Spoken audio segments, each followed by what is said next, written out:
Selamat pagi, siang, sore, atau malam. Perkenalkan, nama saya Eko Mang Tresna Suwarnadia. Nomor induk mahasiswa saya D1A 020221. Saya dari kelas Hukum Tata Negara D1. Pada kesempatan kali ini, saya akan membahas tentang kedaulatan menurut John Budden dan juga mengkorelasikannya dengan teori John Budden dan sisa-sisa peninggalan monarki di Indonesia. Kedaulatan adalah kekuasaan yang tertinggi dalam setiap negara. Kedaulatan tidak mengizinkan adanya saingan. Kedaulatan tidak mengenal batas, karena membatasi kedaulatan berarti adanya kedaulatan yang lebih tinggi. Kedaulatan itu lengkap, sempurna, karena tidak ada manusia dan organisasi yang diperkecualikan dari kekuasaan yang berdaulat. Menurut ahli John Budden, kedaulatan adalah kekuasaan tertinggi untuk membuat hukum dalam suatu negara yang memiliki sifat-sifat, di antaranya yang pertama, permanen. Artinya, kedaulatan itu tetap ada selama negara itu sendiri. Yang kedua, asli, yang artinya kedaulatan tidak berasal dari kekuasaan lain yang lebih tinggi. Yang ketiga, bulat, yang artinya kedaulatan tidak dapat dibagi-bagi dan merupakan satu-satunya kekuasaan tertinggi dalam suatu negara. Yang keempat, tidak terbatas. Artinya, kedaulatan itu tidak ada yang membatasi, sebab jika ada yang membatasi maka akan melenyapkan sifat dari kedaulatan. Monarki atau kerajaan. Monarki berasal dari bahasa Yunani yang yaitu monos, yang berarti satu, dan archion, yang berarti pemerintah. Monarki merupakan sejenis pemerintahan yang dipimpin oleh seorang raja monarki, yaitu raja, kaisar, sultan, dan lain-lain. Monarki atau sistem pemerintahan kerajaan adalah sistem tertua di dunia. Pada awal kurun abad ke-19 terdapat lebih dari 900 tahta kerajaan di dunia, tetapi menurun menjadi 240 dalam abad ke-20. Sedangkan pada dekade ke-8 abad ke-20 hanya 40 tahta saja yang masih ada. Monarki dibagi menjadi 3 macam berdasarkan sifatnya, yaitu yang pertama, monarki absolut adalah bentuk pemerintahan yang dipimpin oleh raja, syekh, atau kaisar. Kekuasaan penguasa tidak terbatas. Yang kedua, monarki konstitusional adalah bentuk pemerintahan yang dipimpin oleh raja, tapi kekuasaannya dibatasi oleh undang-undang dasar atau konstitusi tertentu. Yang ketiga, monarki parlementer adalah bentuk pemerintahan dalam suatu negara yang dikepalai oleh raja dengan menetapkan parlemen DPR sebagai pemegang kekuasaan tertinggi. Apa sih bedanya monarki dengan presiden? Perbedaan di antara penguasaan monarki dengan presiden sebagai kepala negara adalah penguasa monarki menjadi kepala negara sepanjang hayatnya, sedangkan presiden biasanya memegang jabatan itu hanya jangka waktu tertentu. Namun, dalam negara-negara federasi seperti Malaysia, penguasa monarki atau yang di Pertuan Agung hanya berkuasa selama 5 tahun dan akan digantikan dengan penguasa monarki dari negara lain dalam persekutuan. Pada zaman sekarang, konsep monarki mutlak hampir tidak ada lagi dan kebanyakan adalah monarki konstitusional, yaitu penguasa monarki yang dibatasi kekuasaannya oleh konstitusi.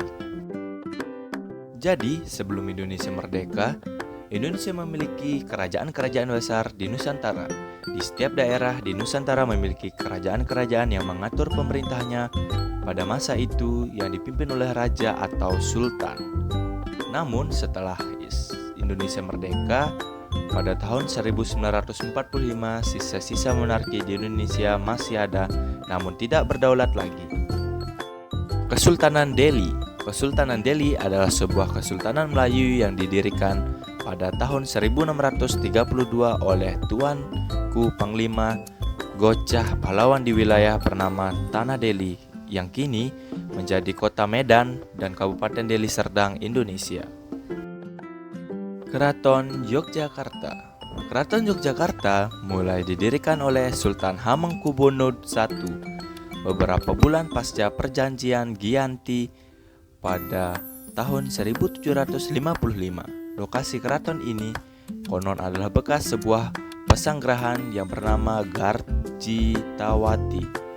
Di sisi lain, Keraton Yogyakarta juga merupakan suatu lembaga adat lengkap dengan pemangku adatnya.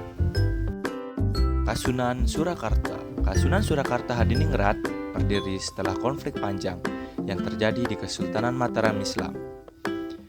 Keraton yang termasuk baru ini dibangun mulai tahun 1679 yang kemudian dikenal dengan nama Kasunan Kartasura Hadiningrat.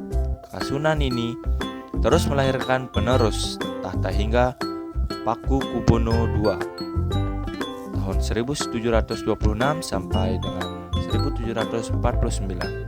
Kesultanan Ternate. Kesultanan Ternate atau juga dikenal dengan Kerajaan Gapi adalah salah satu dari 4 kerajaan Islam di Kepulauan Maluku dan merupakan salah satu kerajaan Islam tertua di Nusantara. Peranan Sultan dalam penyebaran agama Islam di Kepulauan Maluku sangatlah besar. Apakah sisa peninggalan monarki di Indonesia dapat mempengaruhi kedaulatan Indonesia? Seperti yang kita ketahui, Yogyakarta adalah satu-satunya monarki yang masih tersisa hingga saat ini untuk memerintah wilayahnya sendiri. Daerah Istimewa Yogyakarta memiliki gubernur yang bernama Sultan Hamengkubuwono X. Dalam Undang-Undang Nomor 13 Tahun 2012, kewenangan istimewa meliputi tata cara pengisian jabatan, kedudukan, tugas, dan wewenang gubernur dan wakil gubernur, kelembagaan pemerintah daerah Istimewa Yogyakarta, kebudayaan, pertahanan, dan tata ruang. Dengan demikian, pemerintah daerah istimewa Yogyakarta mempunyai kewenangan yang meliputi kewenangan istimewa berdasarkan undang-undang ini dan kewenangan berdasarkan undang-undang tentang pemerintah daerah. Namun, kewenangan yang telah dimiliki oleh pemerintah daerah kabupaten atau kota di daerah istimewa Yogyakarta tetap sesuai dengan peraturan perundang-undangan yang berlaku di Indonesia. Jadi, muncul pertanyaan, apakah monarki tersebut bertentangan dengan pemerintahan negara Republik Indonesia? Jadi jawabannya, jika monarki yang digunakan bersifat absolut, jelas itu bertentangan. Namun, harus kita ketahui bukan monarkinya yang bertentangan, namun sifat dari monarkinya yaitu absolutismenya yang bertentangan. Jadi, jika kita korelasikan teori John Bowden dan sisa-sisa peninggalan monarki di Indonesia, jika kita korelasikan teori John Bowden dan sisa monarki di Indonesia yang masih aktif, seperti Kesultanan Jogja yang merupakan teori kedaulatan bulat, karena teori kedaulatan bulat adalah tidak dapat dibagi-bagi dan merupakan satu-satunya kekuasaan tertinggi dalam suatu negara. Kesultanan Yogyakarta bukanlah sebuah negara dan merupakan bagian dari wilayah Indonesia, namun dalam Undang-Undang Nomor 13 Tahun 2012 meliputi tata cara pengisian jabatan, kedudukan, tugas, dan wewenang gubernur dan wakil gubernur, kelembagaan pemerintah, daerah istimewa Yogyakarta, kebudayaan, pertanahan. Secara tidak langsung, Kesultanan Yogyakarta memiliki wewenang untuk mengurus kekuasaannya sendiri, serta tidak dibagi-bagi dan mencakup seluruh wilayahnya. Dan sekian dari saya, terima kasih.